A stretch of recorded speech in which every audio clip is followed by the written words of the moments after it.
Merci. Bonsoir. Je suis un petit peu impressionnée parce que je sais que ça passe à la télé. Et... Oh. Pardon. Oh. Waouh.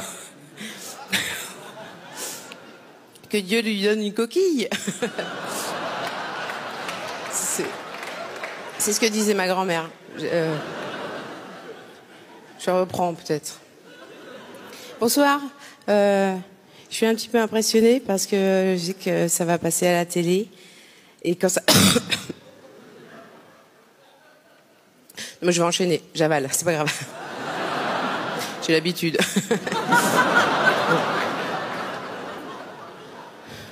Bonsoir. Je suis un peu impressionnée parce que je sais que ça va passer à la télé. Et faut pas dire de conneries, quoi. La télé, c'est tout d'un coup, c'est ça y est, c'est la télé. Et en même temps, je me dis, si c'est nul, ça va peut-être pas se remarquer à la télé, un truc nul. Alors, jamais t'entendras un mec dire, vous avez vu hier, il y avait un truc nul à la télé. Non mais attends, j'étais en train de regarder tranquillement une émission passionnante. C'était Cyril Hanouna là qui faisait un truc. Ça donnait vraiment matière à réflexion sur la condition de l'homme moderne. Je veux dire, c'était. Après, j'ai regardé une série de pubs assez géniale. Et tout d'un coup, je zappe et boum, un truc nul. Non, ça ne se remarquera pas si je fais de la merde, je pense. C'est flippant la télé quand même. Moi j'ai pas la télé parce que je sais que c'est de la drogue dure. La télé, tu la regardes, c'est obligatoire.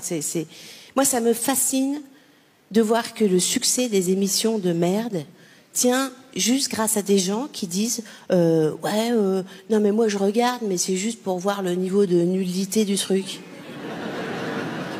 Non mais vous êtes beaucoup à faire ça là. Non mais moi j'aimerais bien savoir combien ils sont, les gens qui regardent la télé avec du recul. Je veux dire, parce qu'il y a fort à parier qu'ils sont beaucoup. Mais ce qui est dingue, c'est-à-dire qu'on crée des émissions de merde pour que des gens les regardent tout en se révoltant que de telles merdes existent quand même. Alors je veux bien que la vie n'ait pas de sens, mais là quand même il y a des limites quoi. Tu sais les gens qui disent non mais moi je regarde c'est juste pour voir à quel point c'est de la merde. Mais quoi la merde t'intéresse en fait, T'es merdologue, peut-être.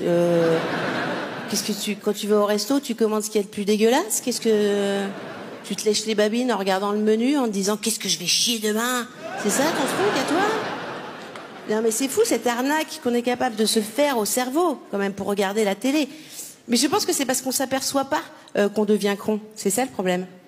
On se voit pas devenir con. Moi je sais, j'ai plein d'amis qui sont devenus cons sans s'en apercevoir. Hein. Je leur dis, t'es devenu con, Daniel. Et ils sont là, non, je crois pas. Si, c'est devenu con. Mais on se voit pas devenir con, parce qu'en fait, le cerveau, c'est un organe caché. Il est sous le crâne, on le voit pas se modifier. C'est vrai. Non, mais que tu bouffes de la merde tous les jours, tu te vois devenir gros. Hein, tu te vois dans la glace. Mais tu te vois pas devenir con. Tu t'en rends pas compte un jour devant le miroir de ta salle de bain. Putain, mais je suis en train de devenir complètement conne, là.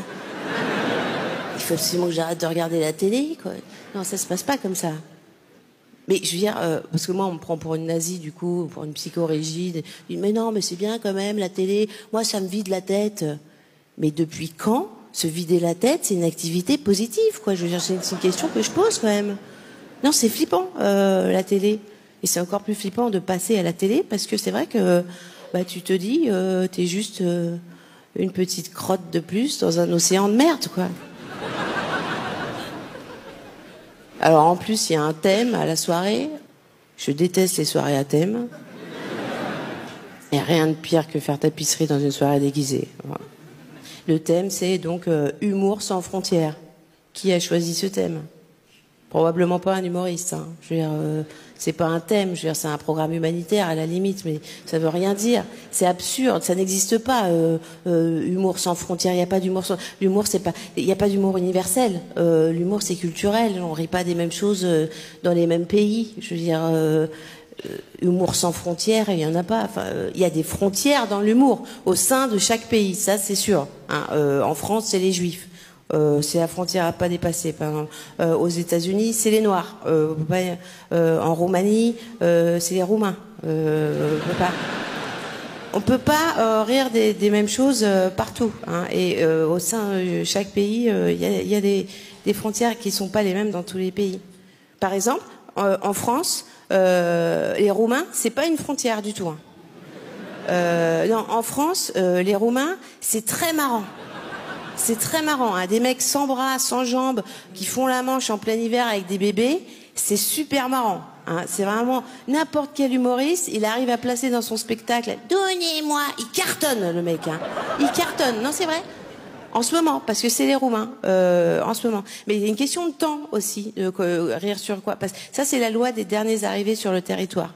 Les derniers arrivés sur le territoire sont toujours plus cons, plus sales, plus bêtes et plus plus dégueux que les autres. En ce moment, c'est les Romains. C'est eux qui s'en prennent plein la gueule.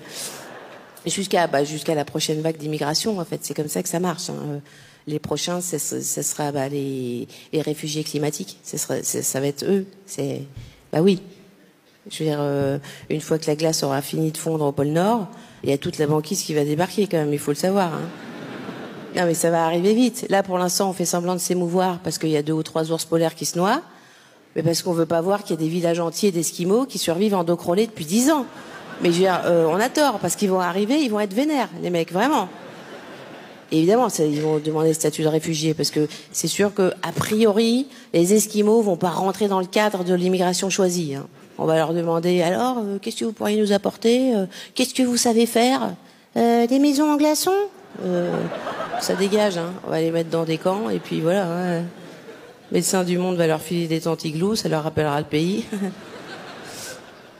Non, mais heureusement qu'il y a les tentes igloos hein, pour les clochards, c'est une belle initiative. Non, c'est pratique quand même. Hein, je veux dire, le SDF il meurt dans sa tente, les éboueurs ils passent, ils ont plus qu'à ramasser le sac poubelle. Non, c'est pratique. Et donc, une fois que les Esquimaux seront là, on pourra plus en mettre plein la gueule des Romains. Hein. Ça sera terminé, parce qu'il y aura un glissement de catégorie, justement, par cette loi du dernier arrivé. C'est-à-dire que les Roumains vont gagner le statut de Chinois, hein, eux. Les Chinois, eux aussi, vont grimper dans l'échelle sociale. Hein. Les Chinois vont devenir des Arabes. Les Arabes, oui, alors petite exception française, les Arabes resteront des Arabes encore sur 2 ou 3 générations, le temps qu'ils se calment vraiment. Hein. Et les Français resteront des Belges et s'en donneront à cœur joie donc sur les Esquimaux. Hein. C'est comme ça. Qui seront dégoûtés d'ailleurs qu'on les appelle des Esquimaux. Hein. Bien sûr, les mecs ils vont dire mais arrêtez, on n'est pas des Esquimaux, on est des Inuits. C'est Inuit notre nom. C'est beau en plus Inuit, ça veut dire être humain. Ça veut dire qu'on est tous des Inuits. Pardon. Écoute-moi bien, Mr. Freeze. On se ressemble pas et on se ressemblera jamais, d'accord? Moi, je suis normal. Toi, avec ta capuche pleine de poils et tes grosses lèvres, on dirait mon cul quand j'ai bouffé indien, d'accord? Donc, si ça me fait marrer de t'appeler Miko, je t'appellerai Miko. Je suis pressée qu'on les accueille, les Esquimaux. Merci de m'avoir écouté. Bonsoir. Merci beaucoup.